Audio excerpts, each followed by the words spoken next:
ആയുർവേദം എല്ലാവർക്കും എല്ലാ ദിവസവും.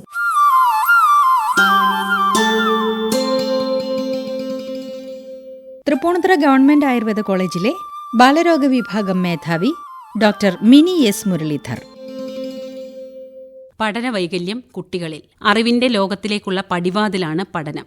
കുട്ടിയുടെ ജനനം മുതൽ ആരംഭിക്കുന്ന പഠന പ്രക്രിയ മരണം വരെ തുടരുന്നു. ചുറ്റുപാടുകളുമായി ഒത്തുചേരുവാൻ പഠനം അവനെ സഹായിക്കുന്നു. കുട്ടിയുടെ പഠനത്തിന്റെ പ്രാരംഭഘട്ടം മുതൽക്ക് തന്നെ പഠന പ്രക്രിയ ഒരു ശീലമാക്കി കൊടുക്കുവാൻ മാതാപിതാക്കൾ ശ്രദ്ധിക്കേണ്ടതാണ്.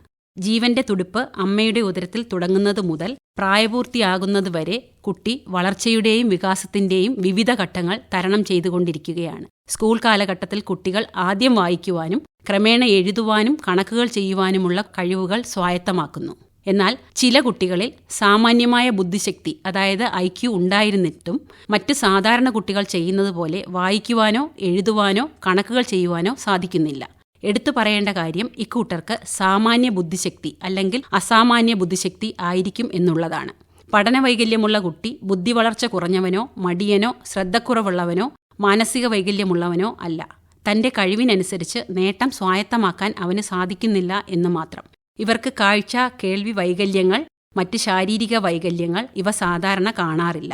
സ്കൂളിൽ പോകുന്നതിന്റെ ആദ്യഘട്ടത്തിൽ തന്നെ രോഗം തിരിച്ചറിയാൻ സാധിക്കും. പഠനവൈകല്യം പ്രധാനമായും 3 തരത്തിൽ കണ്ടുവരുന്നു. വായിക്കുവാനുള്ള ബുദ്ധിമുട്ട് അഥവാ ഡിസ്ലെക്സിയ, എഴുതുവാനുള്ള കഴിവില്ലായ്മ അഥവാ ഡിസ്ഗ്രാഫിയ, കണക്കുകൾ ചെയ്യുവാനുള്ള കഴിവുകുറവ് അഥവാ ഡിസ്കാൽക്കുലിയ തുടങ്ങിയവയാണ് അവ. 5% സ്കൂൾ കുട്ടികളിൽ പഠനവൈകല്യം കണ്ടുവരുന്നു. ഇവയിൽ 80% വായിക്കുവാനുള്ള ബുദ്ധിമുട്ട് അതായത് ഡിസ്ലെക്സിയ തന്നെയാണ്. പെൺകുട്ടികളെ അപേക്ഷിച്ച് ആൺകുട്ടികളിൽ 3 തവണ അധികമായി ഈ രോഗം കാണപ്പെടുന്നു.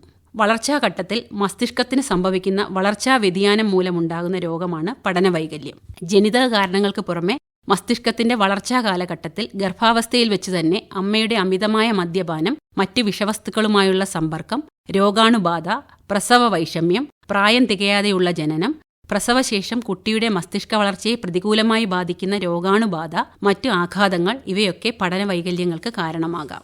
ഇനി രോഗം എങ്ങനെ തിരിച്ചറിയാം? സമാന വാക്കുകൾ തിരിഞ്ഞു പോവുക, ശ്രദ്ധക്കുറവ്, ഓർമ്മക്കുറവ്, നോട്ട് എഴുതിയെടുക്കാനുള്ള ബുദ്ധിമുട്ട്, വായിക്കുവാനുള്ള ബുദ്ധിമുട്ട്, ചില അക്ഷരങ്ങൾ വായിക്കുമ്പോഴും എഴുതുമ്പോഴും തിരിഞ്ഞു പോവുക. ഉദാഹരണത്തിന് ബിയും ഡിയും തിരിഞ്ഞു പോവുക, സി എഴുതുമ്പോൾ തല തിരിച്ചെഴുതുക, വലിയ കൈയക്ഷരം, നിരന്തരം അക്ഷരത്തെറ്റ് വരുത്തുക, കണക്കിലെ ചിഹ്നങ്ങൾ മാറിപ്പോവുക, കണക്ക് ചെയ്യുവാൻ ബുദ്ധിമുട്ടുക, താൽപ്പര്യമില്ലായ്മ, കൃത്യസമയം പഠനത്തിൽ പാലിക്കുവാനുള്ള താൽപ്പര്യക്കുറവ്, പഠിക്കുന്നതിൽ കാലതാമസം തുടങ്ങിയ ലക്ഷണങ്ങൾ കുട്ടികളിൽ കണ്ടാൽ ഡോക്ടറെ സമീപിച്ച് ഉപദേശങ്ങൾ സ്വീകരിക്കാവുന്നതാണ്. കുട്ടിക്ക് വായിക്കുവാൻ ബുദ്ധിമുട്ടുണ്ടാകുക, മനസ്സിലാക്കാൻ ബുദ്ധിമുട്ടുണ്ടാകുക, സ്പെല്ലിംഗ് പഠിക്കാൻ കാലതാമസമോ ബുദ്ധിമുട്ടോ കാണുക, എഴുതി ഫലിപ്പിക്കാൻ കഴിയാതിരിക്കുക, അക്കങ്ങളെക്കുറിച്ചുള്ള ബോധം ഇല്ലാതിരിക്കുക, കണക്കുകൾ ചെയ്യുവാനുള്ള ബുദ്ധിമുട്ട്, ഈ 6 ലക്ഷണങ്ങളിൽ ഏതെങ്കിലും ഒരു ലക്ഷണം 6 മാസത്തോളം തുടർച്ചയായി കാണപ്പെടുന്നതോടൊപ്പം സ്കൂളിൽ കുട്ടി പ്രതീക്ഷിക്കുന്നതിനേക്കാൾ വളരെയധികം താഴേക്ക് പോവുകയും ചെയ്താൽ പഠനവൈകല്യം എന്ന രോഗാവസ്ഥയിലേക്കാണ് വിരൽ ചൂണ്ടുന്നത്. ലക്ഷണങ്ങളിൽ ഏതെങ്കിലും ഒന്ന് 6 മാസം തുടർച്ചയായി കാണണം എന്നത് പ്രത്യേകം ശ്രദ്ധിക്കണം. കൂടാതെ സ്കൂൾ കാലഘട്ടത്തിൽ തന്നെ മേൽപ്പറഞ്ഞ വിഷമതകൾ കാണണം. കുട്ടിക്ക് മറ്റുള്ള മസ്തിഷ്ക വളർച്ചാ സംബന്ധമായ രോഗങ്ങൾ ഇല്ല എന്ന് ഉറപ്പുവരുത്തുകയും വേണം. വ്യക്തിനിഷ്ഠമായ ചികിത്സാ പദ്ധതിയാണ് ആയുർവേദം പഠനവൈകല്യത്തിൽ അനുശാസിക്കുന്നത്. നേരത്തെ തിരിച്ചറിയുകയാണെങ്കിൽ ചികിത്സാ രീതി കൊണ്ടും പ്രത്യേക പഠന പരിശീലനം കൊണ്ടും മറ്റ് തെറാപ്പികൾ കൊണ്ടും പ്രശ്നത്തിന്റെ തീവ്രത കുറയ്ക്കുവാൻ സാധിക്കും. മാതാപിതാക്കളുടെ ഭാഗം ചെറുതല്ല. കുട്ടിയുടെ കഴിവുകൾ മനസ്സിലാക്കി അവനെ അവനായി കാണുക. പഠനത്തിന്റെ താൽപ്പര്യം കൂടാൻ ചെറിയ ചെറിയ പാരിതോഷികങ്ങൾ നൽകാം. പ്രോത്സാഹനമായുള്ള നല്ല വാക്കുകൾ പഠനത്തോടുള്ള താൽപ്പര്യം കൂട്ടും. സ്കൂളിലെ അധ്യാപകർ, കൂട്ടുകാർ ഇവരുടെ പ്രോത്സാഹനം കൂടി ഉണ്ടെങ്കിൽ കുട്ടിക്ക് പഠനം എളുപ്പമാക്കുവാൻ സാധിക്കും.